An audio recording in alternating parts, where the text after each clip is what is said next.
நானும் ஊழல் செய்ய மாட்டேன், ஊழல் செய்ய மத்தவங்களையும் விட மாட்டேன்னு சொல்ற குடிப்பகம் நடத்துற கட்சி கிடையாதுங்க. தளபதி பேர்ல படிப்பகம் ஒரு நடிகர் சொன்னாரு, டிரைவர் பையெல்லாம் நீங்க எம்எல்ஏ ஆக்குவீங்களா? கொறடாவாகவே மாற்றி விட்டோம். அன்பு தம்பி சபரிநாதன் அவர்களே, அவரு கொறடானா சட்டமன்றத்துல நாங்கெல்லாம் வரோம் பாருங்க, ஆன் டைம் வரலன்னா 5 கால் பாருங்க, எங்க இருக்கீங்க, ஏன் வரல, வா உக்காரு, எல்லாத்தையும் இது பேசு, இது பேசக்கூடாது, அது பண்ணு, இது பண்ணக்கூடாது.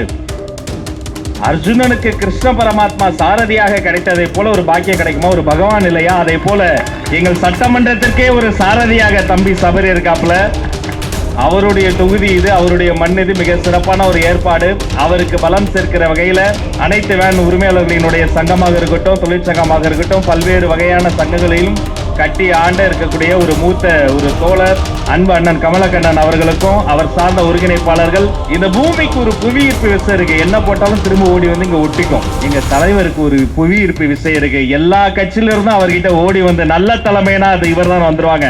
அப்படி சகல கட்சியிலிருந்து வந்த அத்தனை சகோதர சகோதரிகள் நேரத்தின் அருமை கருதி தனித்தனியா பேர் சொல்ல நினைச்சுக்கிட்டோம். அத்தனை பேரையும் உங்கள் பாதம் பணிந்து வருக வருகன்னு வரவேற்று, ஏற்கனவே அம்மா சொன்னதை போல இன்று தன்னுடைய வாழ்க்கையில எல்லா பதவியும் தூக்கி போட்டு விட்டு +2 படிக்கும் போது மாநில அளவில் முதல் மதிப்பெண்கள்ல வர்றதே கஷ்டம். அப்படி வந்து டாக்டர் படிச்சு, டாக்டர் படிக்கிறது அதை விட கஷ்டம். அந்த எக்ஸாமையும் கிளியர் பண்ணி யூபிஎஸ்சி எக்ஸாம், IAS IPS அதை விட கஷ்டம், அதையும் கிளியர் பண்ணி IRS ஆகி சரி அதோட விட்டு வரான், அதெல்லாம் தூக்கி போட்டு இல்ல நான் சமூக சேவை செய்யணும்னு தமிழக வெற்றி கழகத்தில் தளபதி பின்னால் வந்த மதிப்பிற்குரிய சுகாதாரத்துறை அமைச்சர் அன்பு சகோதரர் அவர்களுக்கு வணக்கத்தை சொல்லி, இன்னைக்கு நாங்களாம் இங்க இருக்கிறோம்னா ஒரு சின்ன மேடையில ஒரு 5 நிமிஷம் பேசுற ஒரு பையனை அடையாளம் கண்டு இந்த பையன் நல்லா பேசுறான், இவனுக்கு இன்னொரு வாய்ப்பு கொடுக்க போனோம், 10 மேடையில் 10 நிமிடம் பேச விட்டதோடு தளபதி முன்னால் எடுத்து போய் சென்று இவர் திறமைசாலி, இவருக்கு வாய்ப்பு கொடுங்கள் என்று சொல்கிற தாயுளம் கொண்ட மாபெரும் மனிதர் மாண்புமிகு அமைச்சர் போற்றுதலுக்குரிய பொதுச் செயலாளர் என் ஆனந்த் அவர்களை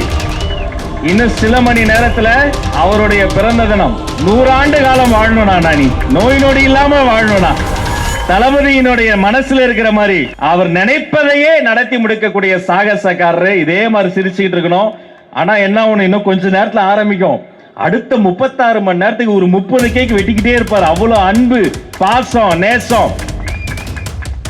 அவரையும் வணங்கி, இன்னைக்கு இவ்வளவு பெரிய கூட்டம் நடக்குதுன்னு சொன்னா மாவட்ட கழக செயலாளர் மட்டுமா, அவர் கூட இருக்கிறது யாரு? வட்ட செயலாளர்கள், அணி பிரமுகர்கள், சகல அணியை சார்ந்தவர்கள் அத்தனை பேருக்கும் வாழ்த்துக்களையும் சொல்லி ரொம்ப நேரம் நான் எடுத்துக்க விரும்பல. உள்ள நுழையும் போதே இதே விருகம்பாக்கத்துல எத்தனை தொல்லைகளை நம்ம சந்திச்சிருக்கிறோம்.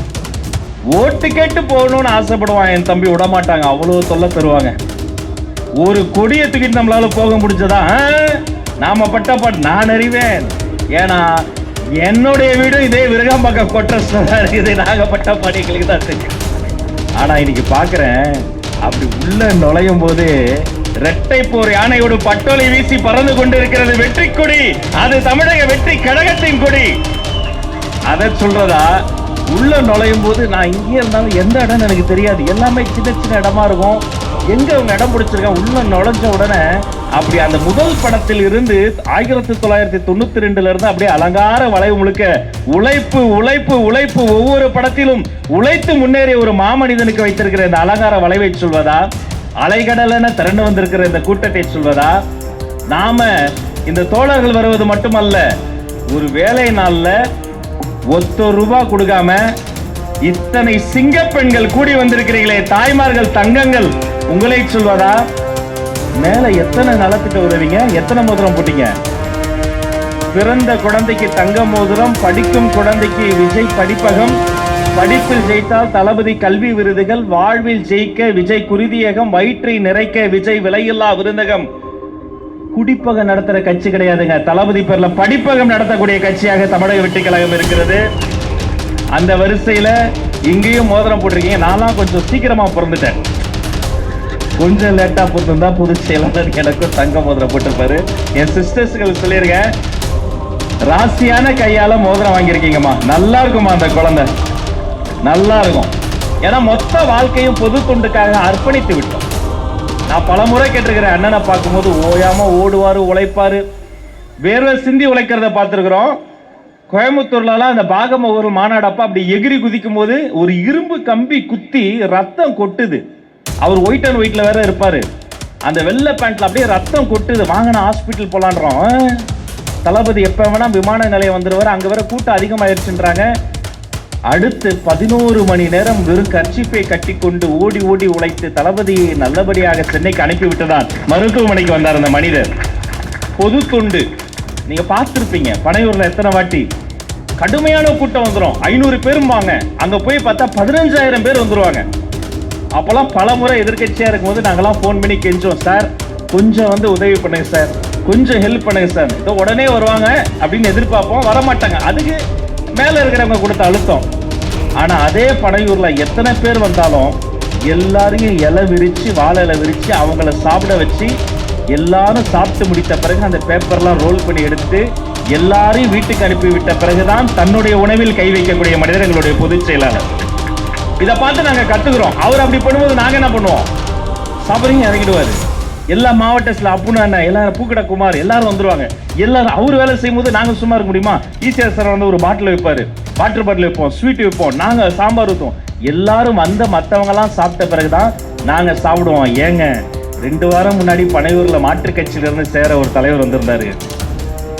அவரை உட்கார வச்சுட்டு மாண்புமிகு அமைச்சர் நான் ஏஞ்சி நின்றுக்கிட்டோம். ஆனா நீ உட்கார்னான்னு அவர் சொல்றாரு, 40 வருஷம் ஒரு கட்சியில இருந்த தம்பி, நான் வரும்போது நகர ஒன்றிய கூட அவங்க இடத்தை விட்டு தர மாட்டாங்க. ஒரு அமைச்சர்கள் நீங்க எழுந்து என்ன ஒரு சாதாரண தொண்டனை உட்கார வைக்கிறீங்களே, டிவிகே மாதிரி ஒரு கட்சி உலகத்துல கிடையாதுன்னு சொன்னாருங்க. அப்படி எங்களை ட்ரைனிங் கொடுத்து ஆளாக்கி அழகு பார்ப்பவர் எங்களுடைய பொதுச் செயலாளர். இங்க பாருங்க, என்னப்பா யானையவே கொண்டு வந்துட்டீங்க. இரட்டை போர் யானைகளும் இந்த அரங்கத்திலே இருக்கு. அந்த இரட்டை போர் யானைகளும் தமிழக வெற்றி கழகத்தினுடைய இந்த மஞ்சள் சிவப்பு கொடியும் தன்னலம் கருதாது உழைக்கக்கூடிய தன்னார்வம் மிக்க இந்த தம்பிகளும் ஒரு சொல் சொன்னா போதும் அப்படியே கட்டுப்பட்டு அலை கடலான வந்து நிற்கக்கூடிய இந்த சிங்க பெண்களும் மேடைதோறும் நடைபெறக்கூடிய இந்த நலத்திட்ட உதவிகளும் தங்க மோதிரம் மட்டும் கிடையாதுங்க. நம்ம பகுதிக்கு ரொம்ப தேவையான தெரியுமா, சின்ன சின்ன சந்தா இருக்கு. ஒரு ஆபத்துக்கு ஒரு அவசரத்துக்கு ஒரு ஆம்புலன்ஸ் போன் பண்ணா வராது.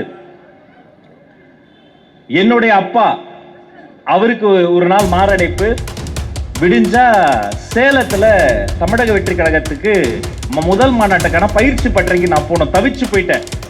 உடனே நம்ம சூர்யா ஹாஸ்பிட்டலுக்கு நாங்க கூட்டு போறோம், அட்மிட் பண்றோம். லேசான மாரடைப்பு தாண்டா, நீ கிளம்புன்றாரு. எனக்கு மனசு ஒரே 2 மனசு. பொதுச் செயலாளர்கிட்ட வரேன்ட்டேன், போறாதா என்னன்னு. நான் டிவியில பார்த்துட்டு இருப்பேன்டா, இது நல்ல வாய்ப்பு, போய் பேசு, கொடுத்த வாக்க காப்பாத்துனாரு. நான் போனேன், விடிய விடிய போனேன், மாநாடுல ஏறினேன், பயிற்சி பட்டறையில ஏறினேன், பேசினேன், திரும்ப வீட்டுக்கு வந்துட்டேன். அடுத்த நாள் நல்லா தான் இருந்தாலும் மறுநாள் காலையில மறுபடியும் எழுந்து ஒரு மாதிரி இருக்குன்னாரு. அப்படியே சேர்ல உட்காந்துட்டாரு.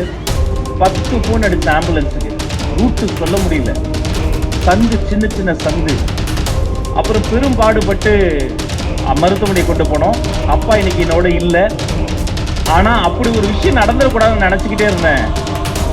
இந்த மேடையில் வைத்து நம்ம பகுதிக்காக இலவச ஆம்புலன்ஸை கொடுத்தீங்களே, உங்களை கையெடுத்து கும்பிடுகிறேன். எத்தனை உயிர்கள் இதுல காப்பாற்றப்படும். இதுதாங்க தமிழக வெற்றி கழகம். எங்களுக்குள்ள எந்த போட்டி பொறாமையும் இருக்காது, எங்களுக்குள்ள எந்த பங்காளியாங்களி சண்டையும் இருக்காது. ஒரே ஒரு போட்டி, யாரு நல்லது பண்றது நலத்திட்டம் பண்றதுல போட்டி போடுவோமே தவிர பொறாமையில் போட்டி போடாத ஒரு சூரிய வம்சம் படம் பார்க்குற மாதிரி ஒரு குடும்பம் இருக்குன்னா அது இந்த மேடை தான். இதை பார்த்தாலே தெரியும். இப்படிப்பட்ட தமிழக வெற்றி கழகத்தின் சார்பில் நிறைய நலத்திட்டங்களை நாங்க வந்து எதிர்கட்சியா இருந்த போது செய்தோம். இப்ப ஆளுங்கட்சி ஆயிட்ட பிறகும் அதை செய்யறோம். அதற்கு ஒரே காரணம், சாதாரண எளிய வீட்டு பிள்ளையை கூட கையை பிடிச்சு தூக்கி விடக்கூடிய ஒரு மனிதர் தான் காரணம். நானும் ஊழல் செய்ய மாட்டேன், ஊழல் செய்ய மற்றவங்களையும் விட மாட்டேன்னு சொல்ற ஒரே மனிதர் தான் காரணம். மாண்புமிகு முதலமைச்சர் ஸ்ரீ ஜோசப் விஜய் அவர்கள் மட்டும்தான் காரணம். அவர் உத்தரவிட்டார், பள்ளிக்கூடம் வரவழியில் இருந்த 717 டாஸ்மாக் கடைகள் மூடப்பட்டன. அவர் கட்டளையிட்டார், கல்வி சான்றிதழ்காக காசு வாங்கின அந்த கல்ச்சர் அதோடு அடியோடு நிறுத்தப்பட்டன. அவர் கட்டளையிட்டால் காவல்துறையிலேயே சிங்க பெண்கள் சிறப்பு காவல் படை என்று சிறகடித்து பறக்கக்கூடிய புதிய படைப்பிரிவே தமிழக காவல்துறையில் உருவாக்கப்பட்டது. அவர் ஆணையிட்டார், அது நடந்து கொண்டு இருக்கிறது. இனி இந்த ஏழைகள் வேதனை படமாட்டார்கள் என்று சொல்லி உங்கள் அத்தனை பேருக்கும் நல்லதே நடக்கட்டும் என பாராட்டி விடைபெறுகிறேன். நன்றி, வணக்கம்.